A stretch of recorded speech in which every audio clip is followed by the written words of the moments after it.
Welcome to the audiobook edition of Romanticizing Ghedli by Yosief Ghebrehiwet. In this insightful work, Yosief delves into the Eritrean struggle for independence, critically examining the myths and romanticism that surround it. Through his unique perspective, he invites us to rethink the narratives we've come to accept. Chapter 1. The Excuses. One of the greatest problems that the Eritrean people face now is the romanticized image of Ghedli that most are unwilling to give up. If romance does kill a nation, this will be it. This is not a case of how a nation has come to kill an idea, I wish it has been so, but of how an idea is literally killing a nation. The idea of Ghedli, and all the paraphernalia that goes with it, has become so disproportionately heavy that it has reached an unbearable stage for the masses who have been carrying it on their backs for such a long time. This Frankenstein of our creation has developed such a voracious appetite that an enduring culture of martyrdom has to be created just to sustain it. One generation of youth after another are being devoured by this monster just to keep an inarticulate, fuzzy, and discordant dream alive. Now, in its last days, it is in the very process of devouring the whole nation. The regime has decided that if it is going to die, it might as well take the nation down the drain with it.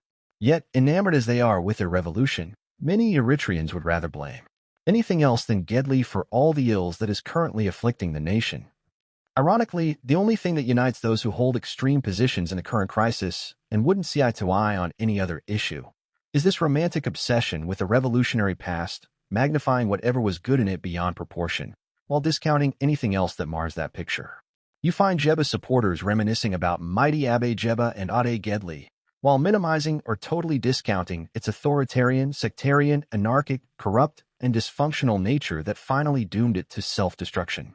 Then we have Shebia supporters who never tire mentioning its heroic past, while ignoring its totalitarian, isolationist, paranoid, and barbaric past. But this romanticizing of the revolution requires a lot of denial for it to stay potent.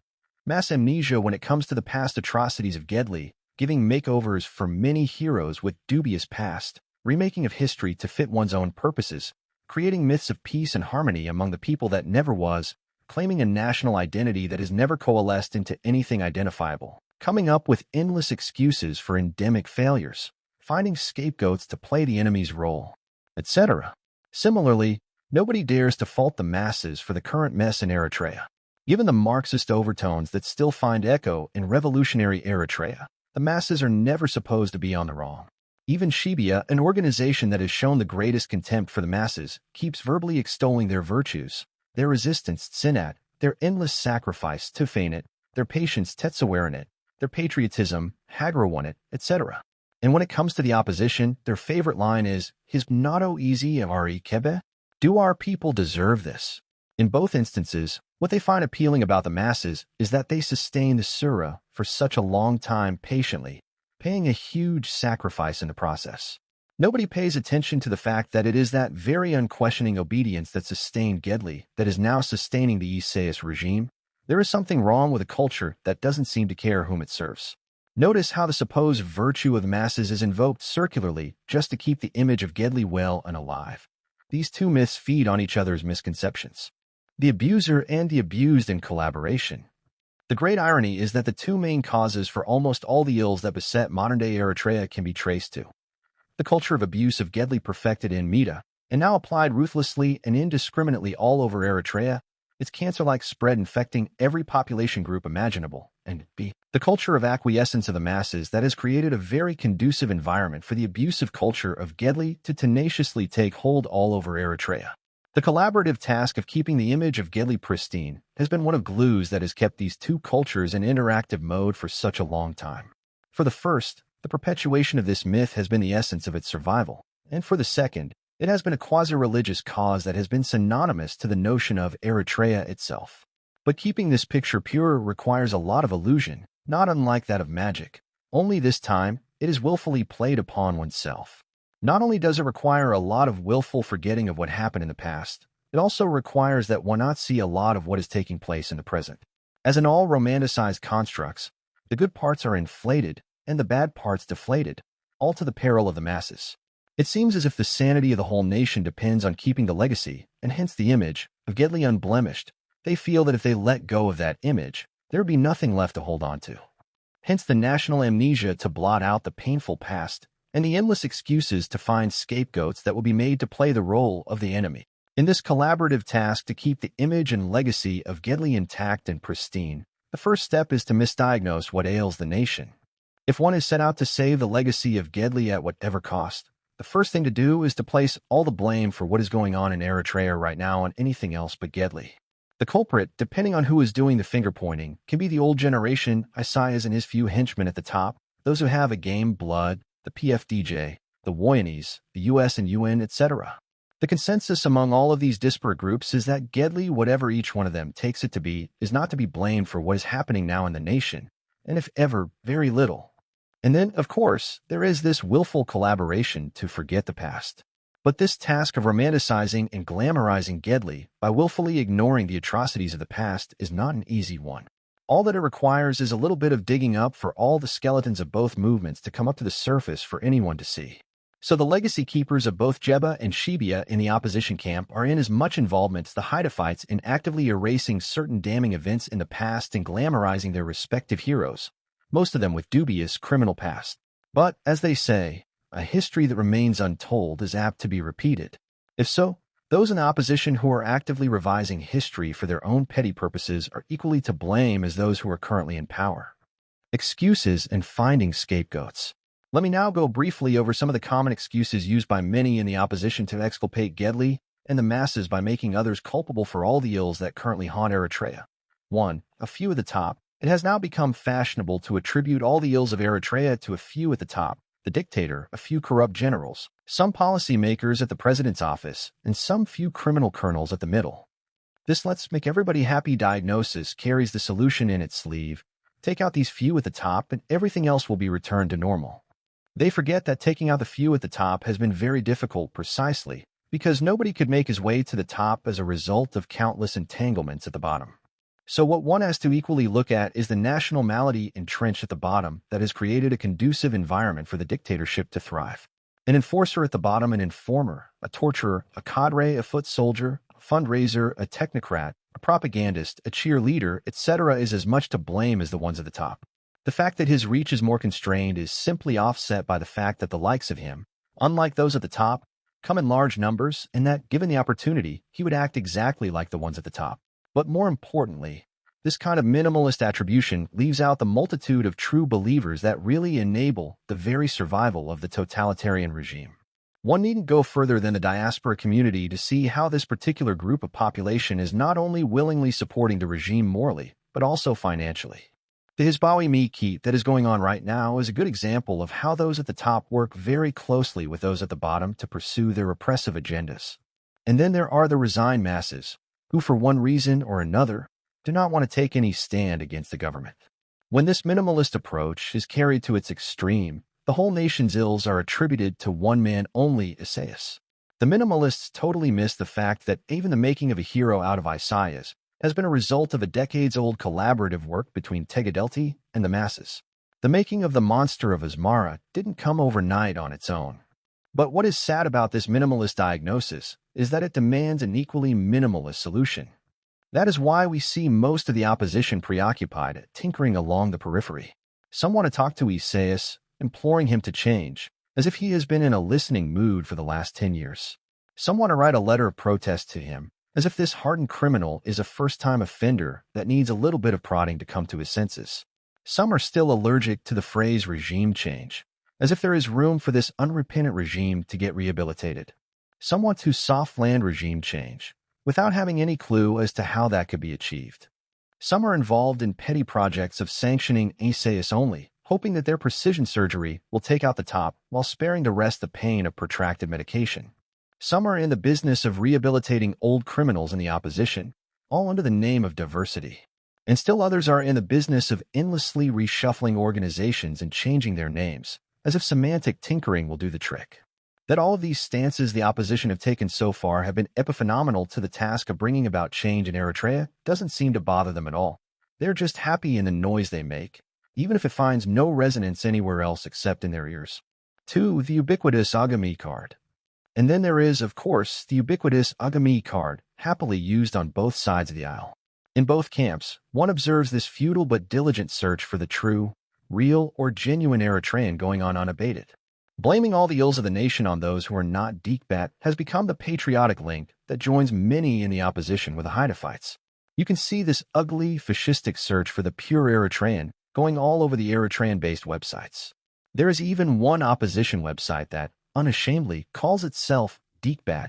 When the accusation comes from the PFDJ supporters' side, this witch hunting has a sweeping applicability. Anyone who opposes the Isaiah's regime is not a genuine Eritrean and most probably of Agami or Ethiopian origin.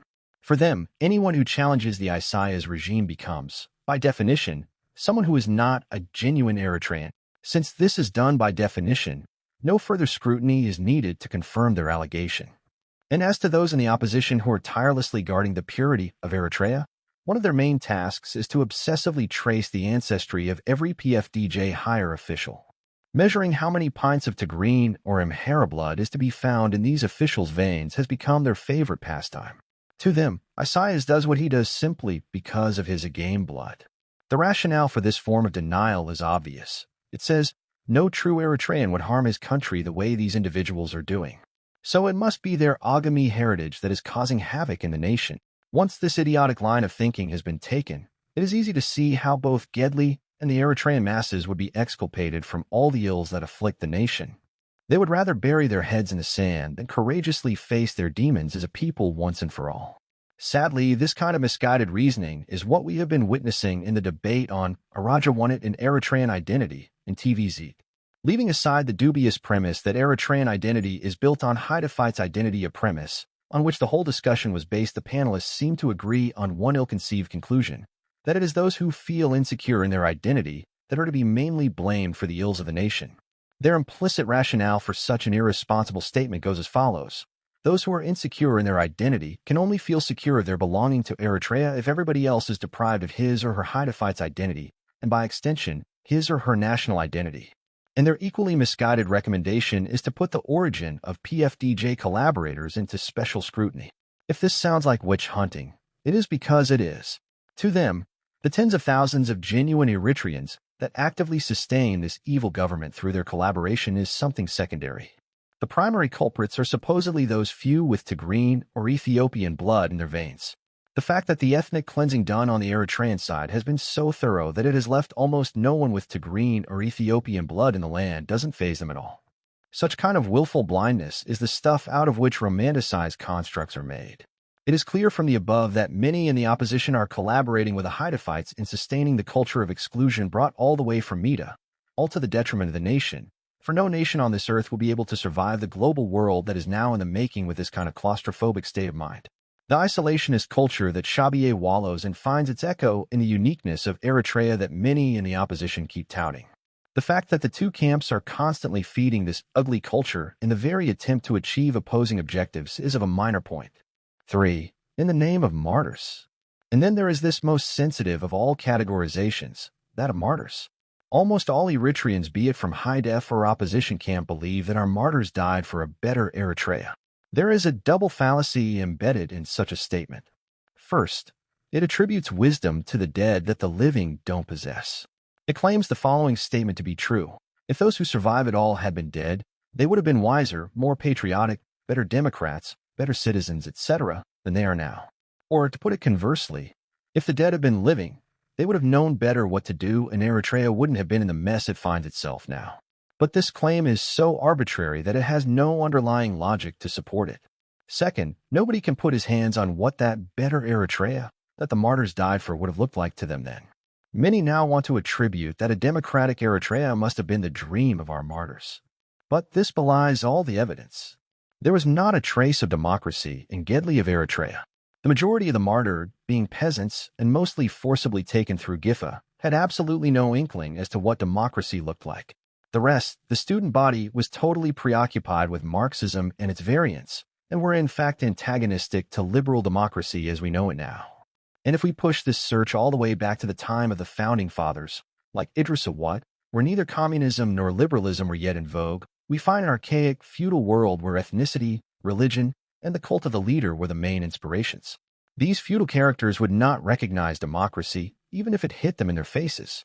If anything, throughout Ghedli, what has remained consistent is a disdain that both Jeba and Shibia have shown for the democratic process. But what is worse, in this ill-defined revolution, the martyrs have become the final cause for perpetuating further martyrdom. If you ask many Eritreans why do the masses have to undergo so much more sacrifice, they will tell you, because so many have died for it, that is, in order to keep the legacy of Ghedli alive. In other words, that means the martyrdom of many has morphed into a primary cause. They don't realize how circular their reasoning is. A cause doesn't become a justification because you die for it. Its justification should be established prior to the sacrifice. If all the reason we could muster as to why we should keep this nation of ours intact is because so many died for it, we are in deep trouble. 4. An untenable distinction between Shebia and PFDJ. There are those who use a semantic sleight of hand to exculpate Shebia from the horrendous crimes it has been committing against the Eritrean masses. They say, it is the PFDJ that is committing all the crimes and not Shebia, but Shebia under any other name remains Shebia. I'm not sure what these apologists would have done if the EPLF had opted to keep its old name rather than its new one, PFDJ. Anyways, it is easy to see that it is the old leadership and its repressive apparatus and the whole nihilist culture brought from Mita that are now to blame for almost all the ills that currently afflict the nation. The fact that there have been few dissenters among Shebia does nothing to change its identity.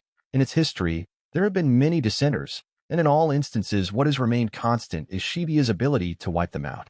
And more importantly, almost every policy that it is following now has its roots in Mita.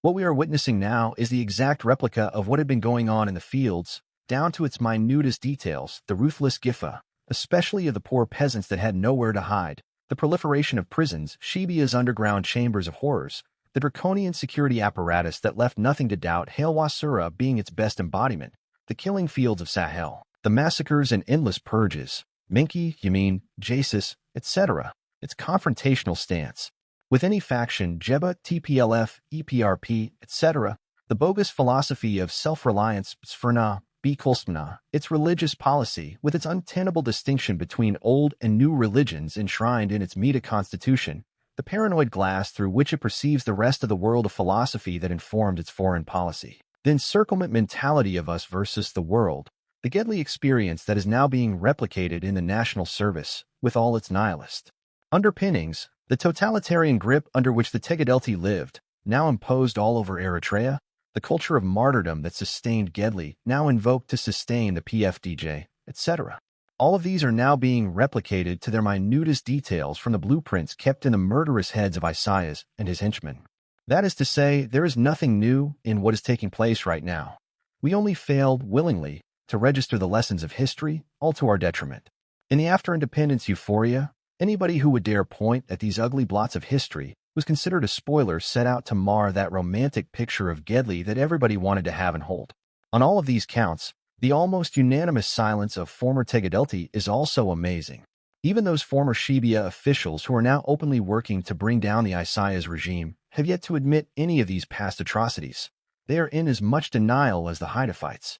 In fact, their constant invoking of the distinction between Shebia and PFDJ is mainly motivated by this effort to keep the image of Ghedli and hence their legacy pristine. 5. Exculpating Jeba. For many in the opposition of the Jeba mold, the crisis in Shebia is all they needed to make a full-time job out of rehabilitating Jeba and some of its dubious heroes.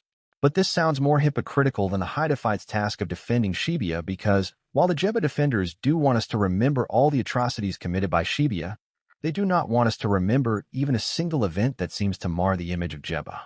All this despite the fact that this organization, throughout its history, has inhabited the worst of two worlds. Although it emulated Shebia in almost all its failings, it lacked the focus the latter displayed in fighting the enemy. But if there is anything that defines Jeba aptly, it is its sectarianism. This is an organization that was born out of sectarian motives with ethnic and religious overtones, lived throughout its existence in sectarian squabbles, religious, regional, ethnic, linguistic, and ideological, and understandably died as a result of its sectarian malaise. Its only half-hearted effort to reform itself in the 70s soon floundered because it was never able to distance itself from its sectarian past, all along having been unwilling to let go the sectarian leaders of its past. No wonder that in its ashes, the Jeba factions that have survived it have now neatly aligned themselves along the very fault lines that doomed it to self-destruction. Only now, having come out of their respective closet, they openly wear their religious and ethnic hats all the way to their EDA meetings. The contradictions that Ghebrehiwet supporters display could be seen everywhere.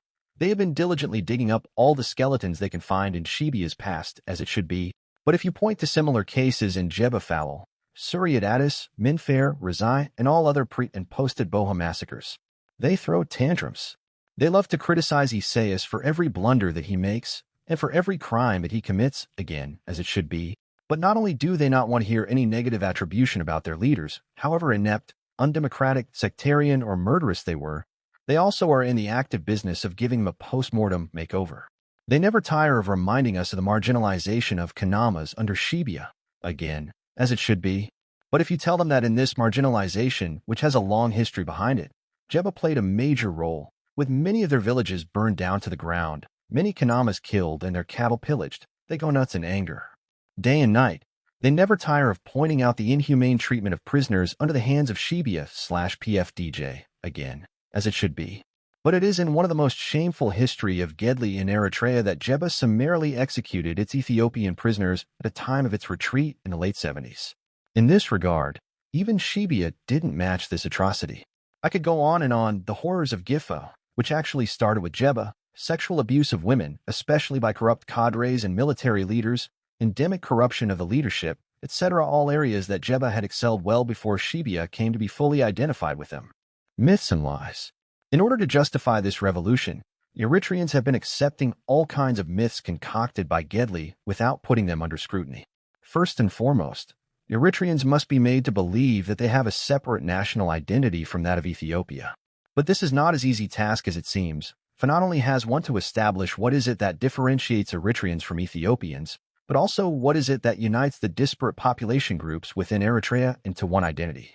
Hence the need for Sura to revise history and concoct myths that would show just that.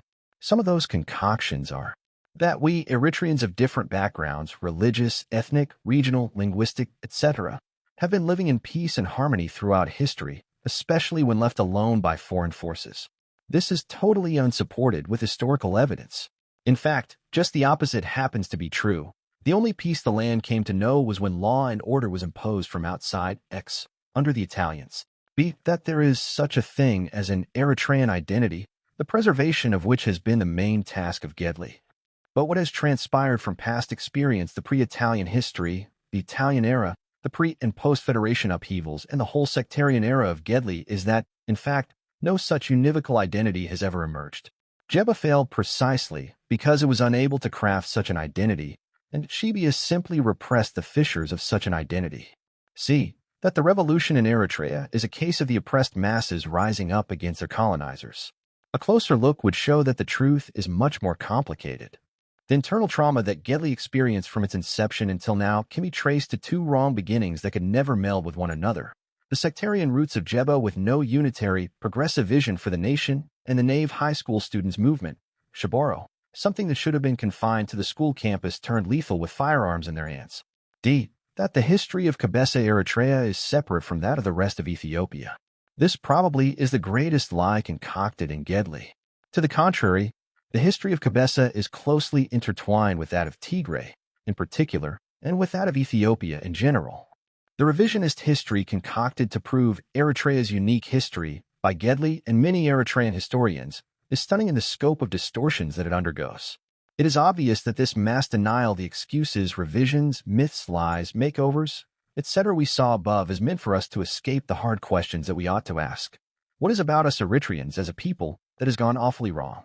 What is about Ghedli in general, and Shibia in particular, that is fundamentally flawed?